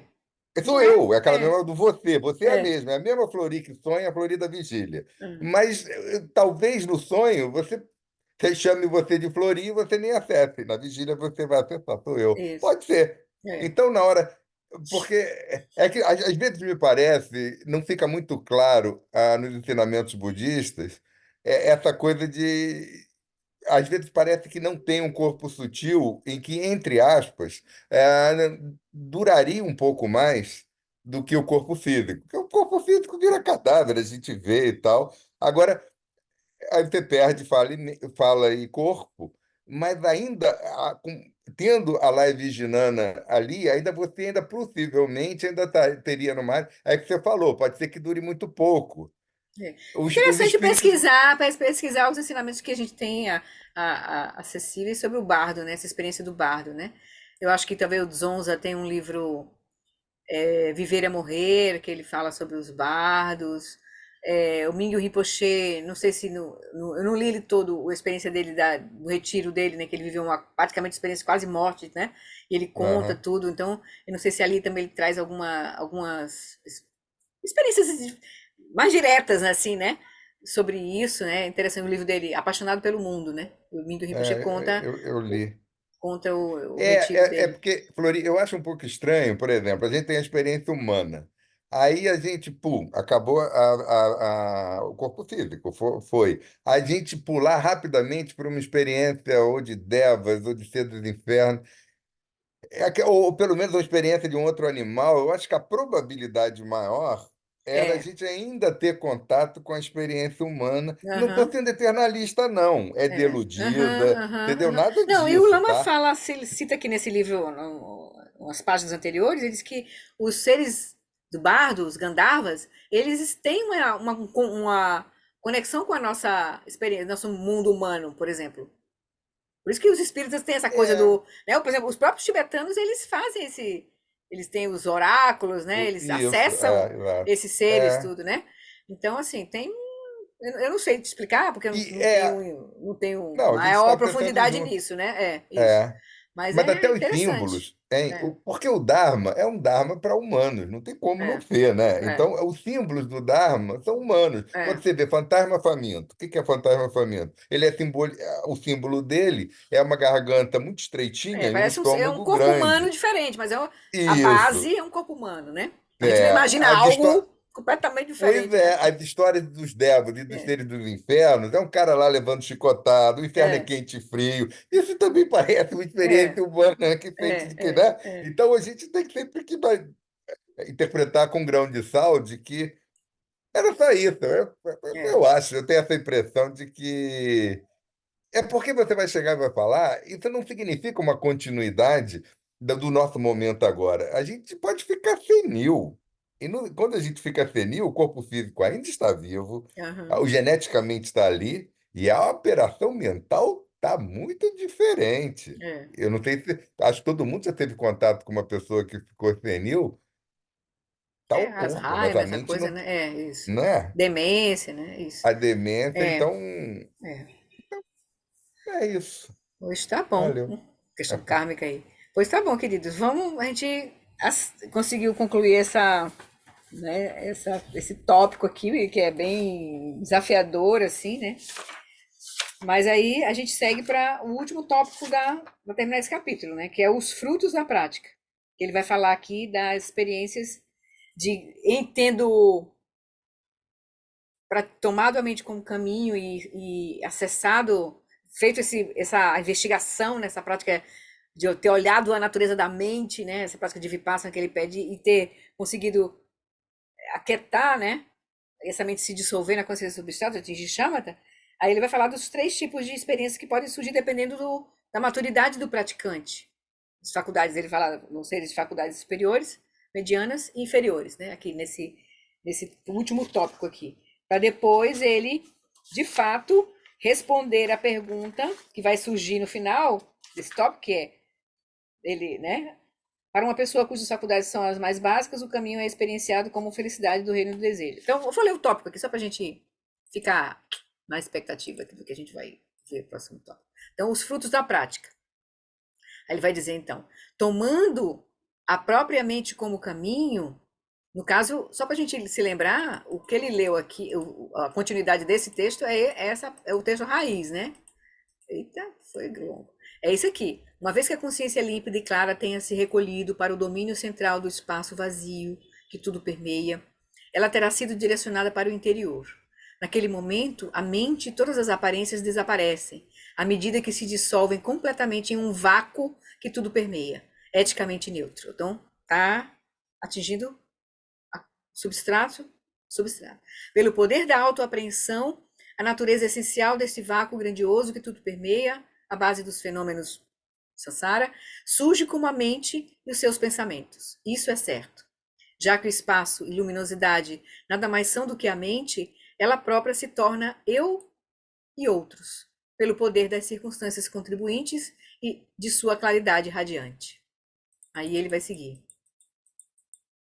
Então, isso foi o que a gente viu aqui, nesses dois dias, nas últimas 2 terças. Né? Ele vai dizer: tomando a própria mente como caminho, uma pessoa de faculdades superiores realiza diretamente a natureza da existência da talidade, a realidade última, e atinge a consumação de samsara e nirvana, alcançando a liberação no domínio absoluto do espaço prístino. Então, só sentando lá com as preliminares, com o momento kármico, fazendo Guru Yoga e olhando a natureza da experiência e reconhecendo, né, deixando que a consciência humana comum se dissolva e encontrando a consciência substrato, uma pessoa de faculdades superiores pode atravessar, nesse momento, atravessar para o Rigpa diretamente. Ver a vacuidade da consciência substrato, dessa experiência do substrato, da consciência substrato, e diretamente para a Rigpa. Né? Atinge a consumação de samsara e nirvana, alcançando a liberação do domínio absoluto do espaço prístino. Uma pessoa de faculdades medianas atinge essa certeza no reino da não forma.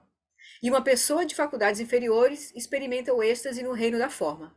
Para uma pessoa cujas faculdades são as mais básicas, o caminho é experimentado como felicidade no reino do desejo. Por favor, mestre, explique como isso acontece.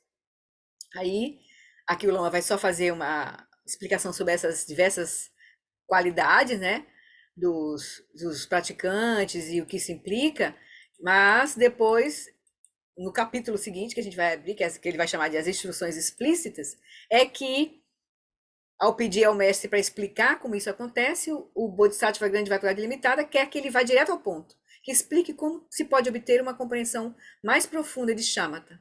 Por favor, explique como tomar a mente como caminho. Então, aí ele vai dizer, Vajrayana, primeiro, aí ele vai dar instruções explícitas. Funda sua mente com o espaço externo. Ele vai dar a instrução de prática mesmo, assim, explícita, né? De como fazer, né? Né?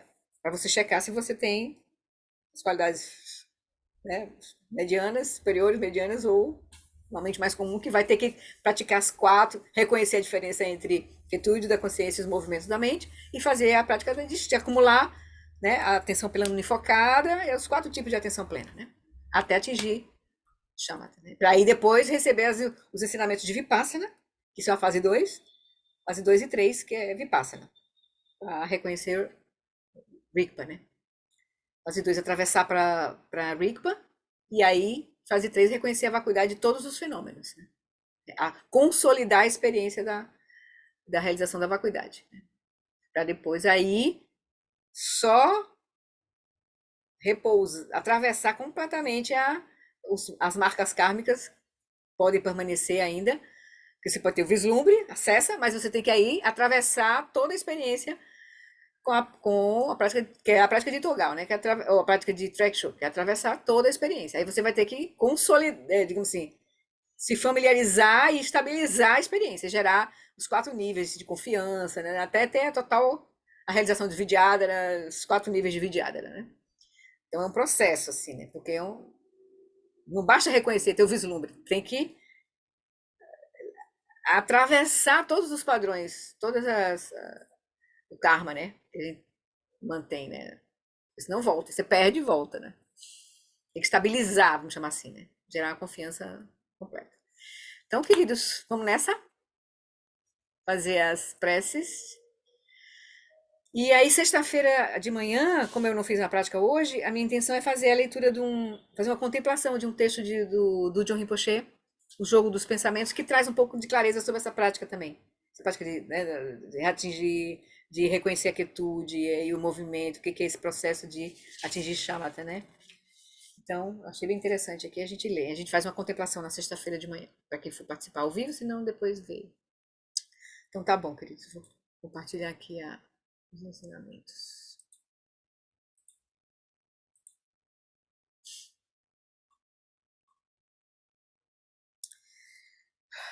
Por essa acumulação de méritos, possa eu obter a onisciência que tudo vê, e possam todas as falhas ser superadas. Que das ondas revoltas e turbulentas, do nascimento, velhice, doença e morte, deste oceano do Sansara, possa eu liberar os seres. Sonandi Tanjesi Panim Tobnini Pedrana Panjeshim Que Ganati Balon Trupaim Si Petsole Droa Droa Shom. Que a bodhicitta sublime e preciosa surja onde quer que não tenha surgido, e sem enfraquecer onde já surgiu, que ela se expanda cada vez mais. As criações são incontáveis, faço o voto de libertar todas elas. As delusões são inesgotáveis, faço o voto de transformá-las. A realidade é indelimitada, faço o voto de percebê-la.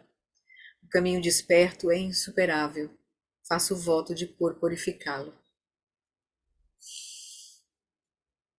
Que o professor Sakyamuni, o grande Vajradhara, e aquele que sustenta os mistérios de todos os jinas, Padmasambhava, possam firmar os pés de lótus daqueles que sustentam os ensinamentos e fazem com que os feitos do Buda brilhem como o sol e a lua. Aquele que derrama uma grande chuva de amor sobre seres em terras distantes e sustenta-os com o néctar dos ensinamentos do Buda, aquele ilimitadamente afortunado, o grande ser conhecido como Alan Wallace, possa sua vida ser longa. Em Jambudvipa em geral e especialmente no Ocidente, você ilumina os ensinamentos dos jinas como a luz do sol. Ó Mestre, possam sua longevidade e seus feitos ser muito extensos, e possa você guiar todos os seres no caminho da liberação. Por essa virtude possa eu rapidamente realizar o Lama de Odiana, e possa eu conduzir todos os seres, sem exceção, a esse estado de realização. Eu adino Duda, Orgin Lama Drugyune, Droatiki Amalupa, Dei Salagopa, Show. Então tá, queridos, obrigada pela companhia. Até breve, tá? Obrigado, querido. Tchau, Obrigado, boa Roberto. noite. Obrigada, Mandei queridos. um negócio pra você aí, Roberto. Oi? Eu vi, eu vou olhar. Obrigado. Tá, Não, eu Obrigado. mandei sim. outro. Ah, você mandou outro depois daquele? Obrigado. Tá bom. Ok, Tchau, gente. queridos. Tchau, Florida, semana Florida. que vem tem, né? Noite, obrigada. Semana que vem, prática nossa aqui na terça? Tem, É, por na quê? terça. É porque ainda é próximo já do Natal, né? Mas É, tem. a Não, semana ainda que vem é não. 19. 19, tem. 19. Tem. Então Tem. tá. Por isso que eu corri um pouco pra gente terminar esse tópico, pra gente terminar o outro, Tá. que aí a gente fecha o capítulo. E aí, acho que vai ter o recesso, né? E aí a gente volta. Tá Tranquilo? bom. Obrigado, Beijo, Tá tá? bom, queridos. Boa semana para tchau. todos. Para vocês também. Tchau. Boa semana, obrigada.